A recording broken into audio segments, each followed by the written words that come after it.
Pada video pembelajaran ini kita akan belajar mengenai nilai rujukan dan nilai kritis dalam pemeriksaan biologi molekuler. Selamat belajar. Bismillahirrahmanirrahim. Assalamualaikum warahmatullahi wabarakatuh dan selamat malam. Waalaikumsalam warahmatullahi wabarakatuh. Selamat malam, Pak. Mungkin yang terkait dengan nilai rujukan dan nilai kritis untuk pemeriksaan biologi molekulernya. Perlu kita pahami dulu mengenai apa itu nilai rujukan. Jadi dalam bahasa definisi bahwa nilai rujukan itu adalah rentang dari nilai hasil pemeriksaan yang dianggap sebagai nilai normal atau sehat untuk suatu populasi tertentu. Jadi kalau kita lihat biasanya di pemeriksaan biologi, pemeriksaan laboratorium itu di rumah sakit atau di tempat kerja kita ada nilai-nilai rujukan yang umumnya digunakan.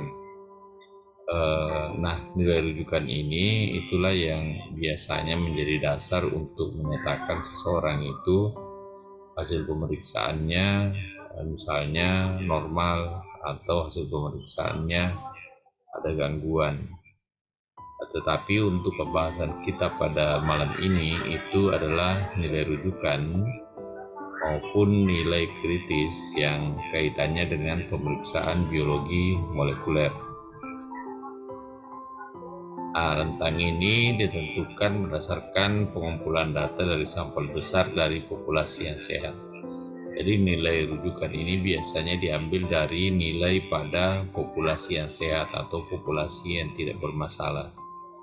Kemudian nilai ini biasanya berbeda-beda bergantung pada faktor usia. Jadi seringkali misalnya untuk hasil-hasil pemeriksaan itu tidak sama antara bayi, kemudian balita, kemudian remaja, dewasa dengan lansia. Kenapa? Karena hasil-hasil itu biasanya dipengaruhi oleh faktor usia, kemudian jenis kelamin. Seringkali hasil pemeriksaan untuk nilai rujukan itu dibedakan antara jenis kelamin laki-laki dengan perempuan. Begitu juga dengan geografi, letak atau tempat tinggal seseorang itu seringkali berbeda nilainya dengan orang yang bertempat tinggal di tempat lain. Misalnya saya pernah contohkan itu kadar hemoglobin itu mungkin akan berbeda antara orang yang tinggal di ketinggian dengan di dataran rendah, serta berbagai faktor lainnya, misalnya dari faktor genetika atau rasnya, misalnya orang Amerika, orang Eropa, orang Arab dengan orang Indonesia. Tentu hasilnya akan berbeda karena mulai dari berat badan, postur, tinggi badan, itu sudah sangat berpengaruh terhadap hasil-hasil pemeriksaan. Kemudian hasil pemeriksaan yang berada dalam nilai rujukan ini itu seringkali dinyatakan sebagai hasil yang normal atau tidak mengindikasi adanya masalah yang terkait dengan masalah medis. Contoh nilai rujukan ini biasanya dalam pemeriksaan biologi molekuler ini adalah kisaran normal untuk kadar gula darah. Sebenarnya kadar gula darah ini tidak lebih mungkin ke yang berikutnya, contohnya itu konsentrasi DNA dalam sampel, kemudian ekspresi gen tertentu dalam suatu jaringan. Nilai rujukan ini tentu bisa sangat bervariasi bergantung pada jenis pemeriksaan yang dilakukan dan laboratorium yang melakukan pengujian sampel. Seperti misalnya gen expert, pemeriksaan gen expert. Tentu yang menjadi nilai rujukannya itu adalah misalnya tidak ada mutasi atau tidak ditemukan adanya Mycobacterium tuberculosis, itu menjadi nilai rujukan atau nilai rujukannya negatif. Selain nilai rujukan, ada satu lagi yang dikenal dengan istilah nilai kritis atau critical value. Nilai kritis ini itu merupakan rentang nilai yang menunjukkan bahwa hasil pemeriksaan yang dilakukan itu di luar dari batas yang diharapkan atau pada kondisi yang membahayakan pasien atau memerlukan tindakan medis yang segera. Misalnya kalau pemeriksaan biologi molekuler, misalnya gen ekspor itu ditemukan ada mutasi dan seterusnya, itu mungkin bisa dianggap sebagai nilai kritis. Nah, nilai-nilai ini biasanya terkait dengan hasil pemeriksaan yang sangat tinggi atau sangat rendah yang bisa mengancam nyawa pasien. Itu dianggap sebagai nilai kritis. Jadi apabila nilai hasil pemeriksaan itu berpotensi menimbulkan bahaya atau mengancam kondisi pasiennya. Nah, ketika hasil pemeriksaan mencapai atau melebihi nilai kritis, maka biasanya petugas laboratorium, perawat, atau dokter ini akan memberitahu pasiennya atau perawatan medis yang sesuai yang akan diberikan segera. Misalnya anggaplah kalau kita di laboratorium, misalnya kadar trombosit yang dibawa dari 100.000, nah ini positif demam berdarah. Ya, kalau nilai rujukannya itu kan biasanya di atas 100 sampai dengan 150.000 ya untuk nilai trombositnya.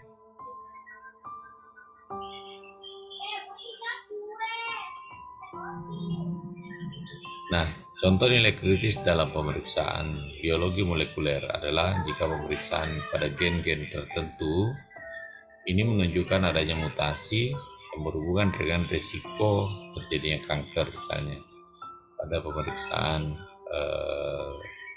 tertentu untuk mendeteksi adanya kanker. Kemudian jadi bisa dianggap nilai kritis apabila ditemukan dalam pemeriksaan itu mengarah kepada adanya keganasan. Dan ini tentu memerlukan konseling genetik, kemudian termasuk juga kalau misalnya berisiko untuk diturunkan ke anaknya, ke janin yang dikandungnya misalnya nanti kalau dia hamil, ini perlu menjadi perhatian dan mendapatkan penanganan atau pengobatan yang sesuai.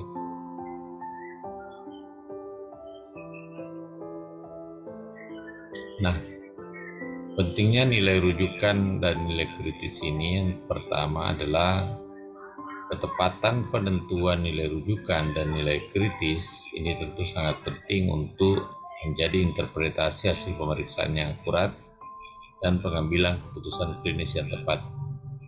Makanya hasil-hasil pemeriksaan laboratorium itu hendaknya memang dipastikan bahwa hasil yang dikeluarkan dari bagian laboratorium itu adalah hasil yang valid. Makanya peralatannya itu harus benar-benar dikalibrasi atau diuji fungsi untuk memastikan bahwa hasil yang dilakukan itu bukan hanya juga tadi aspek di dalam laboratorium, tetapi juga prakliniknya atau sebelum dia masuk atau praanalitiknya sebelum dilakukan pemeriksaan laboratorium, kemudian analitik dan pasca analitiknya termasuk dengan analisis dan interpretasinya. Virus itu baku mutunya harus bisa dipastikan sehingga tidak terjadi kesalahan dalam penetapan hasil pemeriksaan. Karena dari hasil pemeriksaan ini memastikan bahwa pasien menerima perawatan yang sesuai dan tepat waktu jika ditemukan masalah medis yang serius. Nanti coba dibayangkan kalau misalnya ternyata hasilnya negatif terus laboratorium atau alat membacanya positif, yaitu misalnya kalau dia gen ekspor, pasiennya harus konsumsi obat 6 bulan yang seharusnya tidak perlu. Nah, itu mungkin yang tentu perlu kita memberikan perhatian yang serius atau perlu kita konsen terkait dengan hal ini. Karena nilai-nilai ini bisa berbeda antara satu laboratorium berdasarkan pedoman medis yang berlaku. Jadi kadang juga di suatu laboratorium itu mengambil nilai rujukan, itu tidak melihat nilai rujukan itu ditulis atau didasarkan pada buku apa, dan mungkin saja rujukannya itu mengacu kepada buku-buku yang terbitan luar negeri, sehingga nilai rujukan itu mungkin adalah nilai rujukan yang berlaku di Eropa atau yang berlaku di Amerika dan tidak ideal untuk digunakan pada orang Indonesia. Yang jelas bahwa parameter untuk nilai laboratoriumnya tentu berbeda dengan orang yang asing. Oleh karena itu selalu penting untuk konsultasi dengan profesional medis, terutama dokter atau tim tenaga kesehatan yang lain yang melakukan pemeriksaan atau yang terkait dengan pemeriksaan itu, sehingga hasil pemeriksaan terutama biologi molekuler, karena pada malam ini kita bahas mengenai nilai rujukan dan nilai kritis untuk biologi molekuler, itu bisa tepat. Nah, jenis pemeriksaan biologi molekuler ini tentu sangat bervariasi. Nilai rujukan dan nilai kritisnya juga sangat bergantung kepada jenis pemeriksaan dan parameter yang kita lakukan pengukuran. Nah, ini beberapa contoh pengukuran biologi molekuler dengan nilai rujukan dan nilai kritisnya. Misalnya kita lakukan pengujian DNA untuk mendeteksi mutasi gen. Maka nilai rujukannya ini sangat bergantung pada gen yang kita uji. Jika mutasi tertentu terdeteksi, mungkin bisa dianggap sebagai nilai rujukan yang mengindikasi adanya risiko penyakit atau gangguan genetik. Nah, kapan itu nilai pengujian DNA bisa dianggap atau masuk nilai kritis? Ini tentu kita akan lihat pada jenis mutasi dan dampaknya. Jadi jika ditemukan ada mutasi, misalnya mutasi kromosom atau mutasi gen yang mengindikasikan risiko tinggi terhadap penyakit tertentu yang bisa membahayakan atau mungkin merupakan nilai kritis yang memerlukan tindakan klinis seperti konseling genetik atau pengujian lebih lanjut, misalnya resistensi, tentu ini menjadi nilai kritis dari sebuah pengujian DNA untuk melihat adanya mutasi. Seperti misalnya mutasi pada MDR-TB kemarin yang kita pelajari, RPO-B untuk deteksi mutasi pada rifampicin. Kemudian berikutnya adalah contoh pemeriksaan PCR untuk penyakit infeksi atau PCR testing for infectious disease. Untuk nilai rujukan ini tergantung pada jenis penyakit yang diuji, hasilnya positif atau negatif. Ini akan digunakan untuk menentukan apakah ada infeksi atau tidak. Nah, nilai kritis jika ada hasil positif yang menunjukkan infeksi yang sangat berat atau berbahaya. Nah, ini bisa dianggap sebagai nilai kritis dan memerlukan tindakan segera apabila pada pemeriksaan itu, misalnya kemarin yang pemeriksaan COVID-19 ya, itu tentu salah satu nilai kritis yang segera harus ditangani, dan itu cukup menegangkan dulu waktu awal-awal terjadinya COVID dengan adanya pemeriksaan PCR ini. Berikutnya adalah analisis ekspresi gen atau gen expression analysis. Nah, nilai rujukannya ini adalah untuk ekspresi gen akan berbeda. Ini sangat tergantung kepada jenis jaringan yang diuji dan gen yang dianalisis. Untuk nilai kritisnya ini akan diatur berdasarkan tujuan klinis analisa ekspresi gen. Misalnya untuk menilai tingkat risiko kanker tertentu. Ini untuk analisis ekspresi gen. Berikutnya lagi jenis pemeriksaan biologi molekuler yang lain adalah sequencing untuk genom. Sequencing genom ini adalah pengurutan basa pada untaian DNA. Nah, nilai rujukan ini tentu mencakup pembandingan sekuens genetik individu dengan referensi genom manusia atau organisme tertentu. Jadi harapannya adalah sekuens genomnya itu akan sesuai dengan sekuens genom yang kita harapkan atau yang direferensikan untuk manusia yang sama atau yang identik dengan di mana dia berada. Nah, akan kita anggap sebagai nilai kritis apabila pada identifikasi mutasi yang terkait dengan penyakit genetik itu apabila pada identifikasi itu didapatkan ada mutasi yang berdampak atau yang terkait dengan penyakit genetik yang berisiko tinggi, misalnya thalassemia dan seterusnya. Nah, berikutnya adalah untuk pemeriksaan metilasi DNA. Kita tahu bahwa metilasi DNA ini adalah proses kimia di mana gugus metil atau CH3 ini ditambahkan atau ada pada basa-basa nitrogen dari molekul DNA. Nah, nilai rujukannya adalah nilai rujukan untuk metilasi DNA tergantung pada lokasi dan tingkat metilasi dalam sampel. Nilai kritisnya ini dapat diindikasikan tingkat metilasi yang abnormal atau hipermetilasi yang terkait dengan penyakit seperti kanker. Ini contohnya, misalnya hipermetilasi gen MLH1.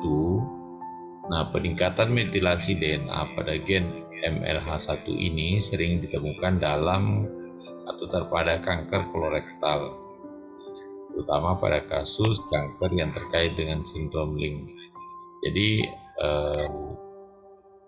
pemeriksaan metilasi DNA ini dianggap kritis jika misalnya kita temukan ada hipermetilasi pada pemeriksaan. Berikutnya contoh lagi adalah pemeriksaan viral load pada HIV. Viral load itu adalah belan virus ya. Jadi kalau kita lihat nilai rujukan untuk viral load HIV biasanya diukur dalam jumlah salinan virus atau kopi per mililiter. Jadi biasanya nilai rujukan normal untuk viral load HIV itu harusnya sangat rendah karena dia konsumsi ARV ya, obat antiretroviral, sering kurang dari 20-50 kopi per mililiter. Ini tergantung pada laboratorium atau referensi yang digunakan oleh setiap laboratorium dan juga metode pengujian yang digunakan. Nilai kritis pada viral load HIV itu bisa dianggap sebagai suatu perburukan kondisi penyakit dan risiko penularan yang besar apabila ditemukan di atas 1000 kopi per mililiter darah. Nah, sebagian besar pedoman klinis ini menyarankan tindakan perawatan dan manajemen penyakit HIV yang lebih intensif apabila didapatkan pada pemeriksaan viral load-nya itu di atas 1000 kopi per mililiter. Ini contoh pemeriksaannya yang biologi molekuler yang terkait dengan nilai rujukan dan nilai kritis. Berikutnya adalah contoh lagi viral load pada hepatitis B. Nah, nilai rujukan viral load pada hepatitis B ini diukur juga dengan menggunakan kopi per mililiter. Nilai rujukan normal untuk viral load hepatitis B ini bisa luas rentangnya, tergantung tahapan infeksinya pada tahap apa, kemudian apa aktivitas virusnya, kemudian metode pengujian yang digunakan. Umumnya viral load hepatitis B itu rendah ya atau tidak terdeteksi. Dan ini sebenarnya menjadi tujuan dari perawatan penderita hepatitis B, sehingga baik hepatitis B maupun penyakit yang lain yang terutama mendeteksi dengan densitas virus itu sangat penting sekali artinya untuk dijaga, terutama dengan pola konsumsi obat yang teratur untuk mengurangi beban virus pada tubuh sehingga orang bisa hidup lebih lama atau usia harapan hidupnya bisa bertambah. Nah, nilai kritis pada viral load untuk hepatitis B ini tentu adalah berada pada nilai-nilai yang mengindikasikan adanya peningkatan risiko perburukan penyakit atau meningkatkan keparahan penyakit dan potensi penularan yang lebih besar pada orang lain. Dalam beberapa kasus, viral load untuk hepatitis B di atas 2000 international unit per mililiter atau setara dengan 10.000 kopi per mililiter, ini mungkin bisa dianggap sebagai tingkat yang memerlukan perhatian klinis dan tindakan yang lebih intensif. Nah, contoh lagi adalah pemeriksaan PCR untuk COVID-19. Tentu di pemeriksaan PCR ini yang diharapkan sekali adalah negatif ya. Jadi untuk referensi nilai rujukannya hanya dua ya, apakah dia positif atau negatif.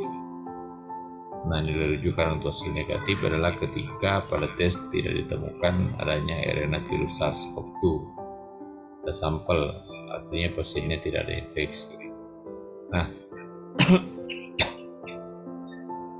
untuk nilai kritis pada pemeriksaan tentu kalau didapatkan bahwa dia terinfeksi itu dianggap sebagai nilai kritis yang mengindikasikan bahwa isolasi ketat harus segera diberlakukan untuk seseorang ini agar supaya mencegah terjadinya penularan ke orang lain. Berikutnya, hasil positif atau terdeteksi menunjukkan bahwa RNA virus SARS-CoV-2 ditemukan dalam sampel penderita, mengindikasikan adanya infeksi aktif. Nah, nilai kritis rekomendasi tentu butuh pemantauan yang lebih ketat. Kemudian pengawasan kesehatan masyarakat, biasanya ada namanya tracing ya, di trace dengan siapa saja dia kontak, tracing kontak. Kemudian apakah ada berpotensi untuk menularkan ke yang lain. Ini untuk pengendalian penularan penyakit. Ya itu aja sih sebenarnya gambaran yang ingin saya sampaikan pada materi terkait dengan nilai rujukan dan nilai kritis dalam pemeriksaan biologi molekuler.